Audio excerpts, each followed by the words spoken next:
Bien, mis amados hermanos, vamos a abrir nuestras Biblias. Estamos en el Salmo 1 haciendo el sermón estas semanas en realidad, y hoy vamos a continuar. Salmo 1, hoy vamos a recorrer y estudiar el verso 4, pero para que podamos tener el contexto adecuado, hermanos, vamos a leer desde el verso 1. Dice así Salmo 1: Bienaventurado el varón que no anduvo en consejo de malos, ni estuvo en camino de pecadores, ni en silla de escarnecedores se ha sentado, sino que en la ley de Jehová está su delicia, y en su ley medita de día y de noche. Será como árbol plantado junto a corrientes de aguas, que da su fruto en su tiempo, y su hoja no cae, y todo lo que hace prosperará. No así los malos, que son como el tamo que arrebata el viento. Vamos a orar. Gracias te damos en esta hora, Dios, por permitirnos el inmenso privilegio, Señor, de estar en tu presencia y en tu casa, Dios, junto a nuestros hermanos, y también el privilegio de escuchar tu voz. Te damos gracias porque siempre es necesaria tu presencia en nosotros, y tú siempre eres necesario, Señor, a nuestro lado y en nosotros, Dios. Te agradecemos este inmenso privilegio, Señor, este momento de abrir nuestra palabra, la palabra tuya, Señor, y contemplarte a ti, Señor, en esas escrituras. Hoy queremos acercarnos a través de ellas, Señor, y tener un mejor panorama de lo que tú piensas acerca de los impíos y de tus hijos, Dios. Ayúdanos a entender esta palabra en esta mañana, Señor. Ayuda al predicador, en el nombre de Jesús. Amén. Amén. Para empezar, hermanos, quiero decir algo que aparece en toda la Biblia, y es que ella afirma que en el mundo, hermanos, existen tan solamente dos tipos de personas. Sí, a diferencia quizá de lo que podemos pensar nosotros, hermanos, la Biblia afirma que solamente existen dos tipos de personas, no dos, no tres, no cuatro, solo dos. Y la Biblia es enfático y dice que son los buenos y los malos, los impíos y los pecadores, ¿verdad? Los impíos, los pecadores y los piadosos, los justos y pecadores. Y la Biblia no da una tercera categoría, a diferencia de lo que muchos podemos pensar. La Biblia afirma que solamente hay dos tipos de personas. Ahora, esto es importante, jóvenes, entender desde el principio, hermanos, porque muchos de las cosas malas que vienen después derivan de no entender que en el mundo solo existen dos tipos de personas. Ahora, esto es así desde el principio. Si rastreamos y buscamos en la Biblia dónde se menciona esto por primera vez, vamos a retroceder hasta Génesis. Génesis, donde se nos muestra la realidad de dos simientes. Ustedes conocen muy bien el verso del protoevangelio, Génesis 3:15. Dice: y pondré enemistad entre ti y la mujer, y entre tu simiente y la simiente suya, esta te herirá en la cabeza, y tú le herirás en el calcañar.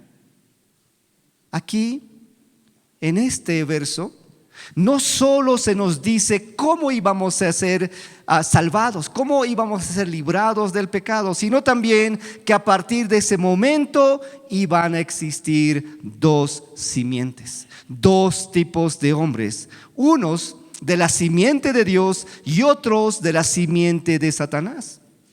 Los hijos de Dios por un lado y los hijos de Satanás por otro.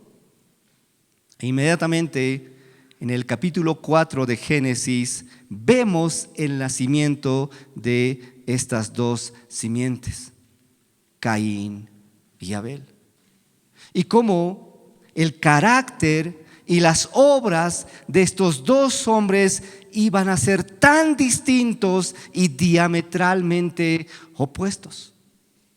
Dos hijos de los mismos padres, criados bajo un mismo techo, comiendo de una misma mesa, pero su piedad, la piedad de ambos iba a ser muy distinto.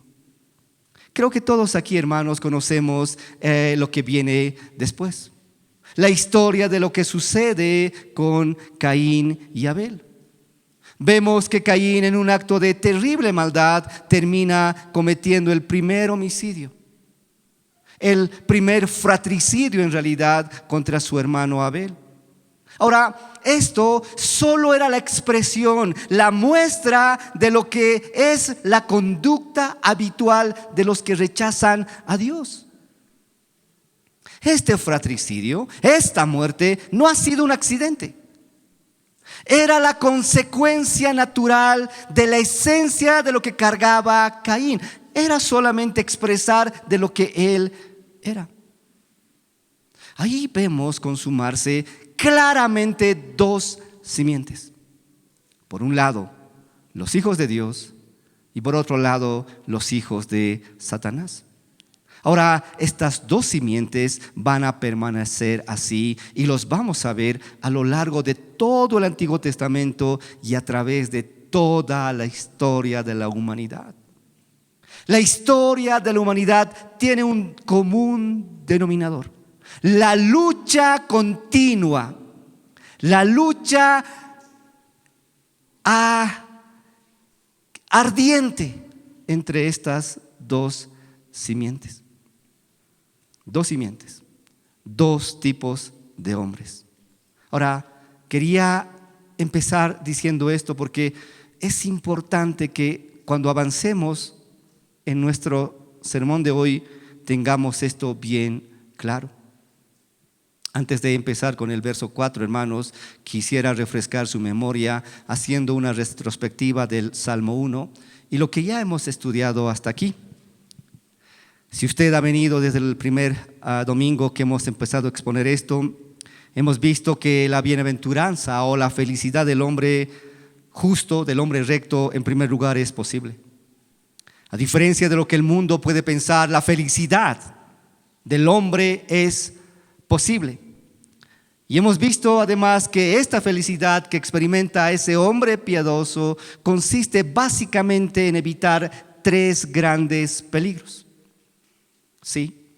Primero, el peligro de no seguir el peligro, ¿no?, de seguir el consejo de malos. Es decir, vivir según la cosmovisión mundana que rechaza a Dios. Cuando estamos hablando, hermanos, de seguir el consejo de los malos, estamos hablando de toda una cosmovisión, de cómo el impío piensa y sumarnos a su pensamiento. En segundo lugar, no detenerse ni andar en el camino de los pecadores.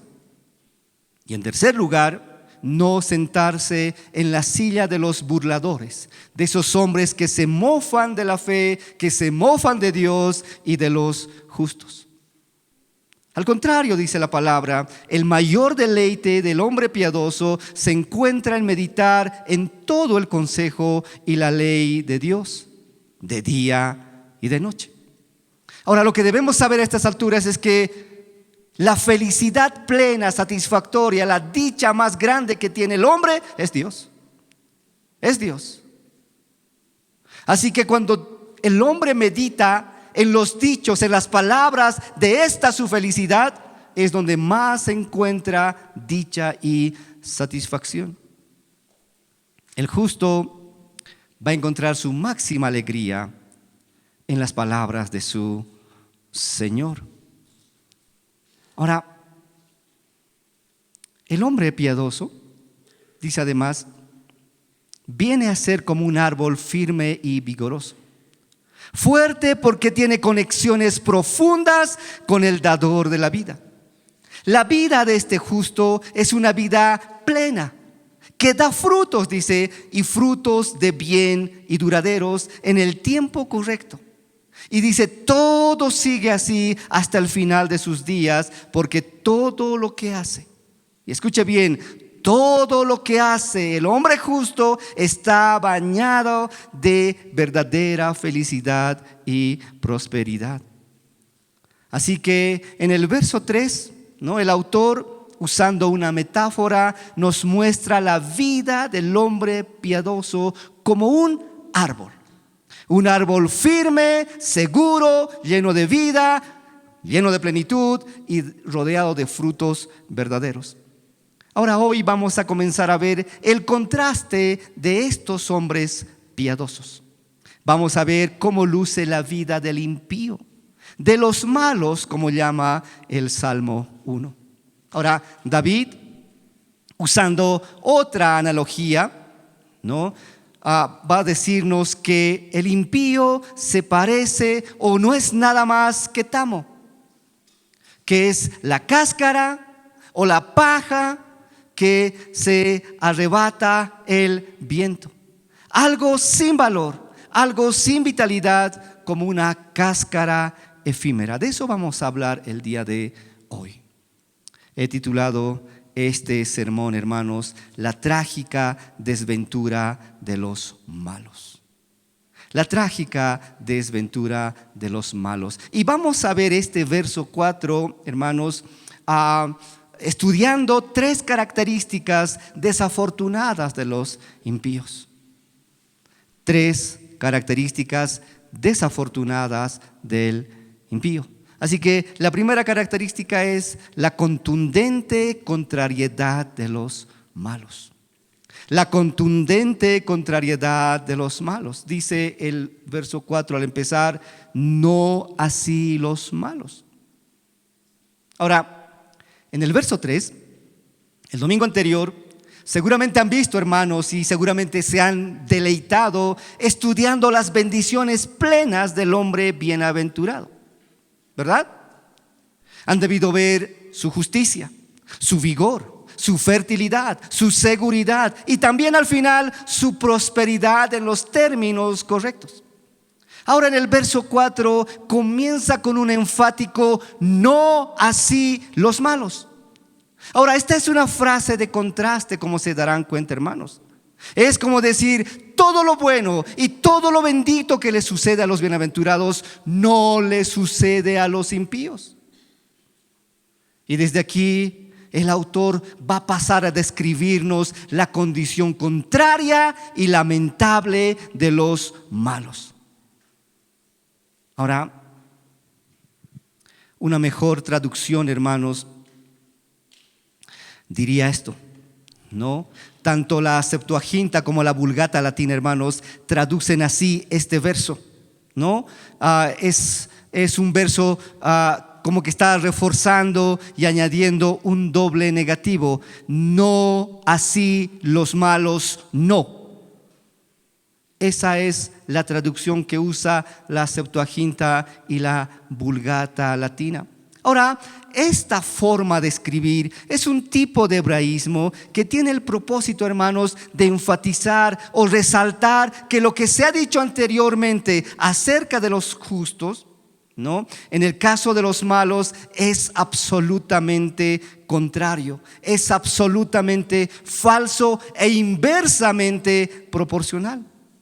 Como diríamos en nuestro buen castellano, no y 1000 veces no.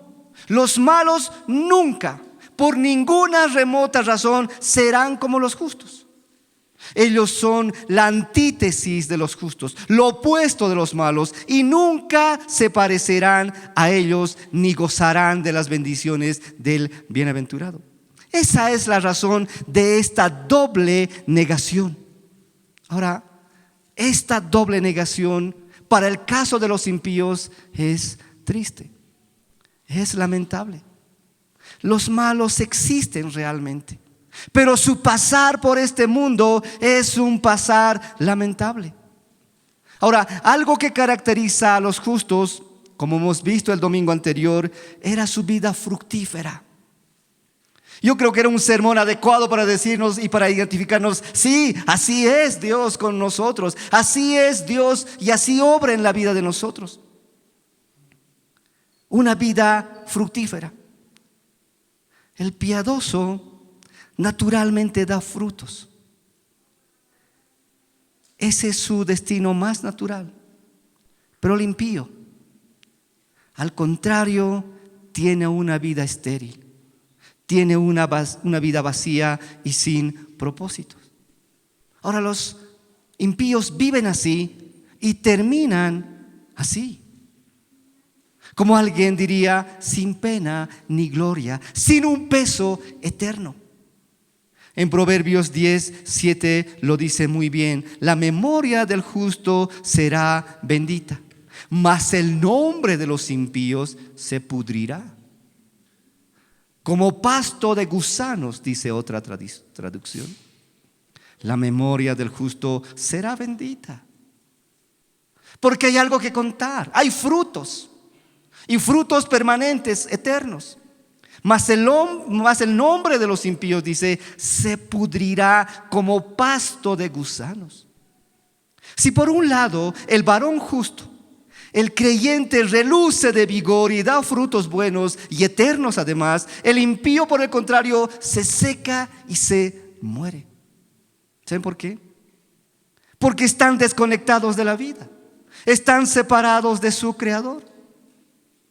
¿Acaso el mundo no es ese escenario gigante donde vemos este contraste todos los días?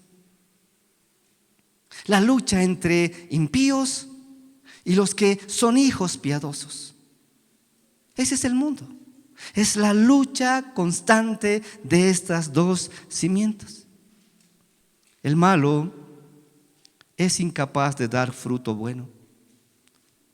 Jóvenes, escuchen. El malo, el impío, el no creyente, el hijo de Satanás es incapaz de dar fruto bueno.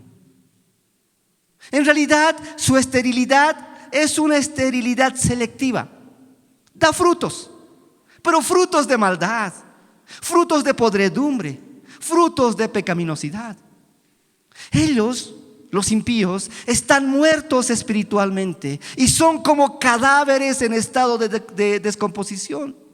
Ellos solo pueden producir obras de la carne. Obras de la carne: adulterio, fornicación, inmundicia, lascivia, idolatría, hechicerías, enemistades, pleitos, celos, iras, contiendas, disensiones, herejías, envidias, homicidios, borracheras, orgías y cosas semejantes a estas. Que los que practican, dice Gálatas 5, tales cosas no heredarán el reino de Dios. Ahora, esta es una buena descripción de los impíos. Esos son los frutos. Así viven. Ese es su pasar por este mundo. Los malos, por su condición, nunca van a gozar de la dicha de dar frutos buenos. Ese privilegio solamente está reservado para los hijos de Dios. Si hay algo en lo que hallamos deleite nosotros, es que nuestros frutos son buenos y son frutos duraderos. El malo nunca va a tener esa dicha. Nunca. Solo pueden producir malos olores y descomposición, porque son cadáveres espirituales.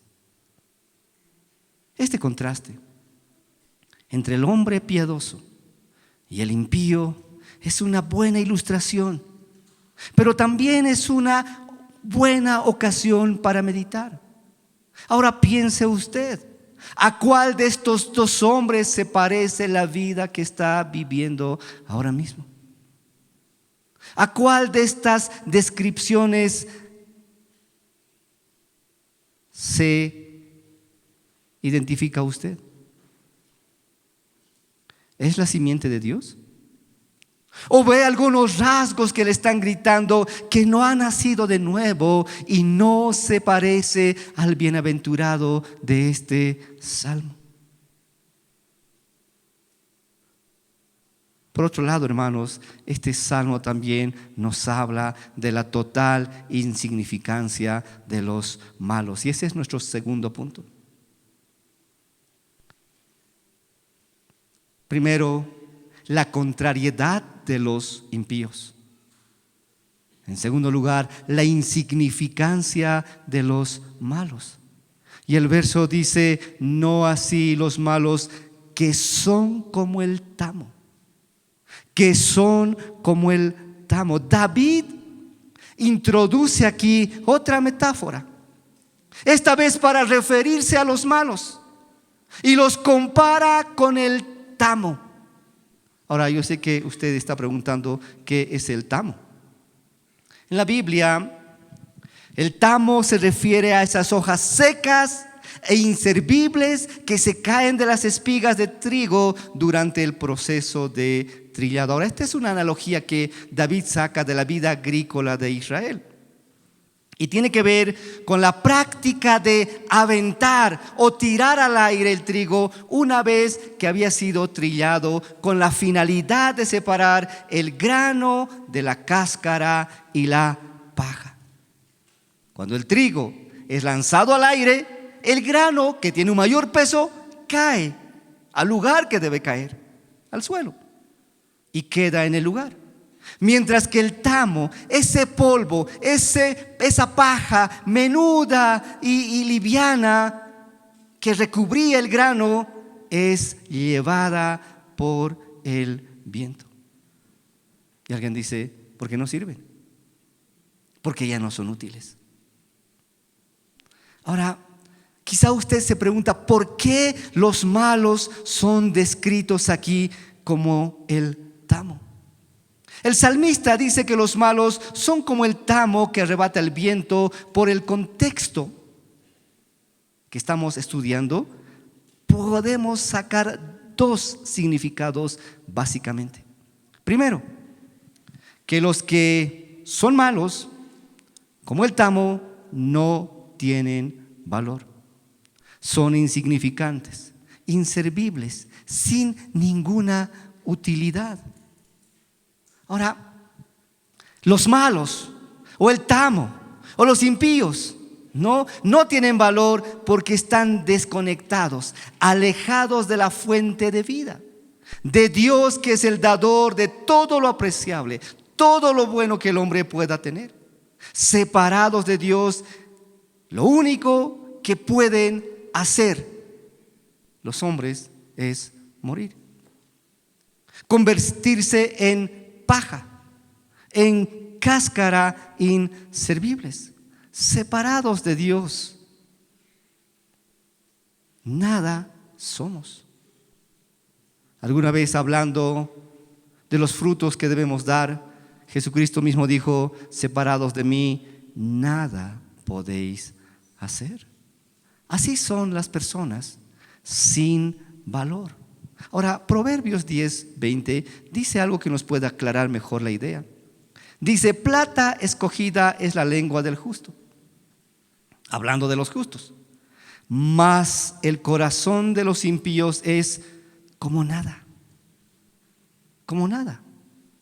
Algo que no tiene valor, algo que no tiene peso, algo que no tiene sustancia. Ahora, alguien que no tiene peso, alguien que no tiene valor y sustancia, ¿cómo serán sus obras? Y eso dice Proverbios 11:18. El impío hace, ¿qué dice? Obra falsa. Obra falsa.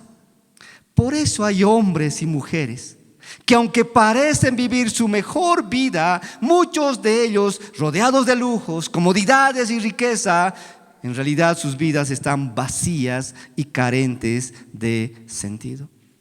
Pueden ser intelectuales, ricos, divertidos y hasta alegres, pero no conocen la vida porque no conocen a Dios. La gente dedicada al arte, estrellas de cine, futbolistas, cantantes, multimillonarios, estos hombres, quizá desde la perspectiva del mundo, son influyentes y exitosos, pero ante la presencia del Señor no dejan de ser nada más que humo y neblina que dispersa el viento. Esos son. Ahora, es muy triste que en los círculos cristianos haya gente que consideran a estas personas como referentes o modelos de vida y hasta lo imitan. Hasta los imitan. ¿Por qué viste como viste? ¿Por qué escucha las canciones que escucha? ¿Por qué habla como habla? Muchas veces vivimos imitando a lo que no es imitable o a lo que no tiene ningún patrón bíblico. Eso es triste, porque la Biblia nos dice que ellos están muertos. Los malos, hermanos, no tienen ningún valor moral ni espiritual. Tampoco van a tener convicciones fuertes. Sí, cambian de opinión rápidamente según sus intereses personales. Nunca puedes confiar en ellos.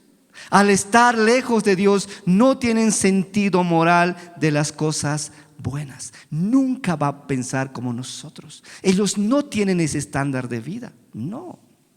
Son nada. No hay sustancia en ellos. No hay algo de valor que podamos rescatar de ellos.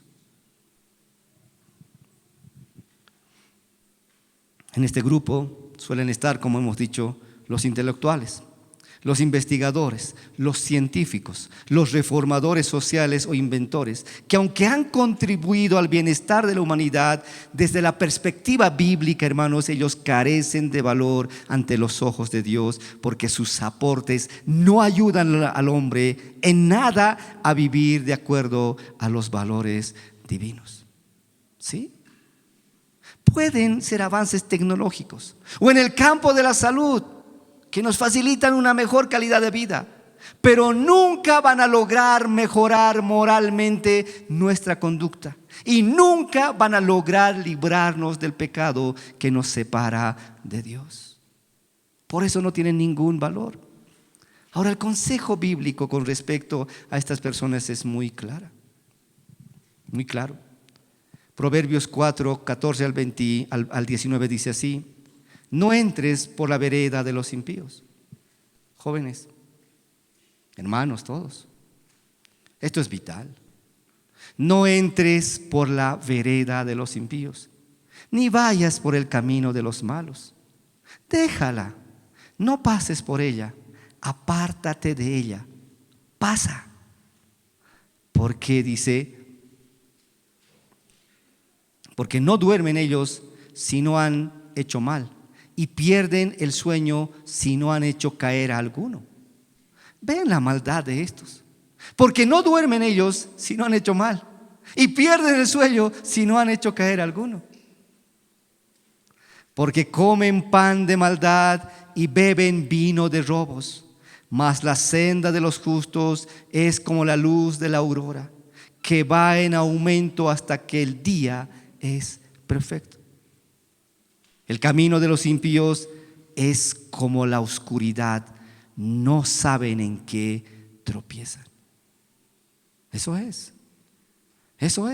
Esto nos debería advertir con qué nos asociamos íntimamente.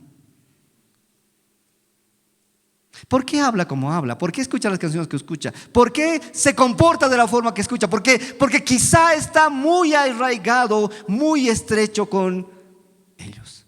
Y el consejo bíblico es este. Ahora, quizá usted se esté preguntando, si los impíos tienen una vida tan miserable y no valen nada, ¿por qué no se los ve tan desdichados? Al contrario, parecen ser ellos los que más disfrutan la vida, los que más se divierten, hacen fiestas, bailan, toman, viajan y hacen un montón de cosas para su placer personal. ¿Por qué entonces ellos no viven esa vida tan desdichada como dice la Biblia? Quizá la gracia común que comparten con los justos explique en algo esto. Sí, la gracia común. Los hombres impíos tienen algo en común con los justos, decía Richard Baker. Él decía, incluso ellos, es decir, los impíos, sin saberlo, tienen algo de qué agradecer a los justos los días buenos que viven en este mundo. Porque es gracias a ellos, a los piadosos, y no por sus propios méritos, que gozan de lo que gozan. Porque la paja o el tamo, mientras está unido o pegado al trigo, disfrutan de los mismos privilegios que tiene el trigo.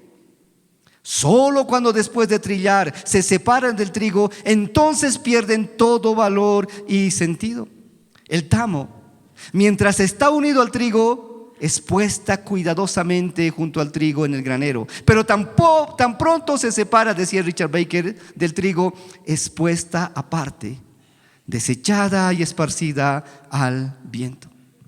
Así los malos, en tanto que están en la compañía de los buenos y en medio de ellos, participan de algunas bendiciones prometidas a los buenos. Pero si los buenos los abandonan o se separan de ellos, entonces caen sobre ellos como un diluvio de fuego, como ha ocurrido a Sodoma cuando Lot la ha dejado y se ha ido de la ciudad. ¿Ahora entiende? ¿Ahora entiende por qué el impío no es tan desdichado? A causa de nosotros, a causa del justo.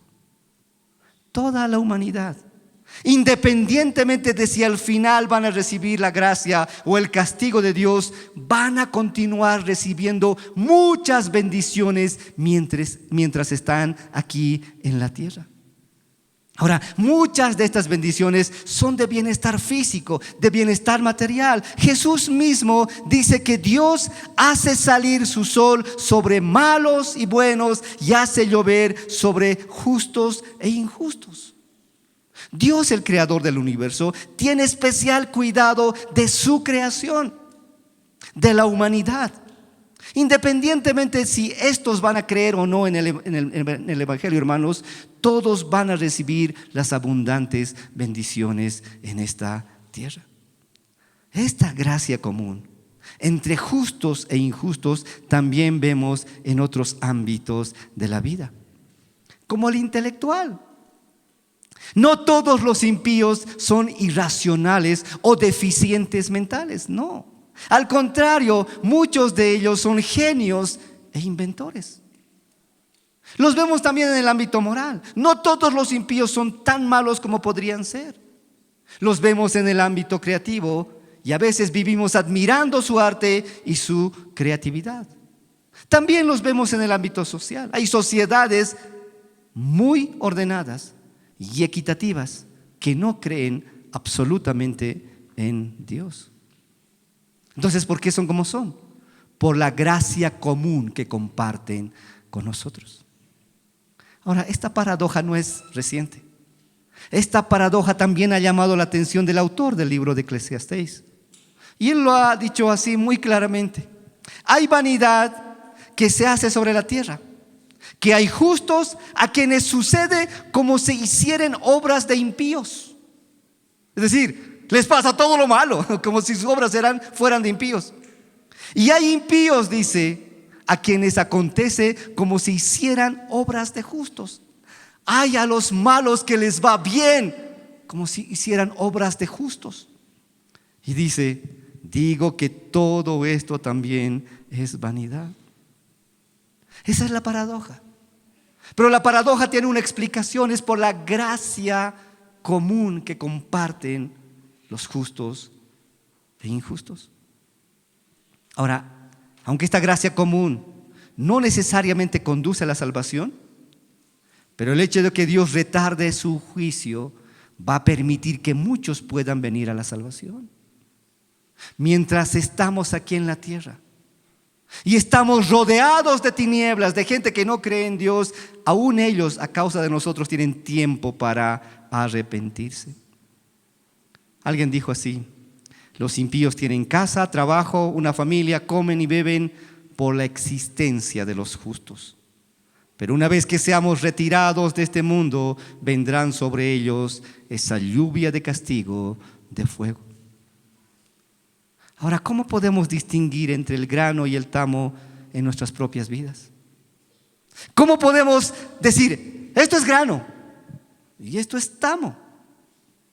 El grano, hermanos, como hemos dicho, se caracteriza por su solidez. Tiene peso y durabilidad.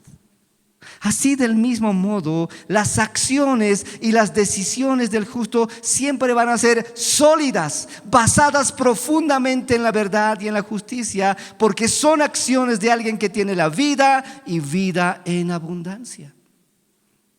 Por otro lado, el tamo es ligero, es insustancial y es efímero. Lo mismo que los actos impulsivos e insensatos de los impíos que no tienen vida. Están secos y próximos a ser quemados. Ahora vea usted, ¿su vida a qué se parece? ¿Ese grano o al tamo? Y en segundo lugar, de por qué los malos son como el tamo, es porque los impíos, los malos, tienen una vida efímera antes de ser echados al fuego. Y de eso vamos a hablar en este último punto: la inestabilidad y temporalidad de los malos. La última parte del verso dice: son como el tamo que arrebata el viento. Sí, como el tamo que arrebata el viento. El tamo o la paja o esa cáscara, después de ser trillado y tirado al aire, hermanos, es llevado por donde quiera por el viento que lo envíe o lo empuje.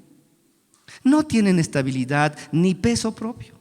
No se pueden poner firmes. Su naturaleza es ser llevado por el viento, por eso son inconstantes. De aquí para allá, de allá para aquí, nunca se detienen. Nunca se detienen.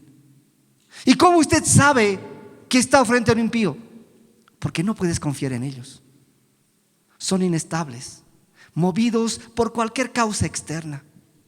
Isaías 57 lo describe muy bien. Dice: pero los impíos son como el mar en tempestad, que no puede estarse quieto, y sus aguas arrojan cieno y lodo. No hay paz, dijo mi Dios, para los impíos. Esta imagen del tamo o la paja siendo disipado o llevado por el viento sugiere también que el destino final de los malos es la nada. Es la nada, ya que se disipan en el aire. Y si son reunidos o recogidos en algún lugar, será solo para ser quemados. Diferente al grano. El grano queda en el lugar después de ser trillado, porque tienen un peso propio, tienen sustancia, son duraderos, tienen una ventaja. Esos hombres que son llevados por los deseos y propósitos de otro, del enemigo, son los impíos. Sí, el impío piensa que decide. El impío dice: yo voy allá porque quiero. Mas no es así, nunca es así. Ellos son llevados por el viento, por el enemigo, por sus deseos no renovados, no regenerados, conducidos según el apetito del príncipe de este mundo, según el sistema impío de este mundo. Muy diferente al hombre recto. El bienaventurado de este salmo, hermanos, que entre otras bendiciones goza de estabilidad y serenidad de su alma, también es duradero y beneficioso. Ahora, ¿por qué el impío es tan inestable? ¿Y por qué el hombre piadoso es tan estable? Porque al tener sustancia propia, nosotros conocemos algo que el impío desconoce: el dominio propio. ¿Sí? El hombre piadoso puede ir, hacer, oír lo que le edifica o donde le conviene. Sí. Nosotros un día hemos sido dotados por el Espíritu Santo. Ahora es el Espíritu Santo que produce esos frutos dentro de nosotros.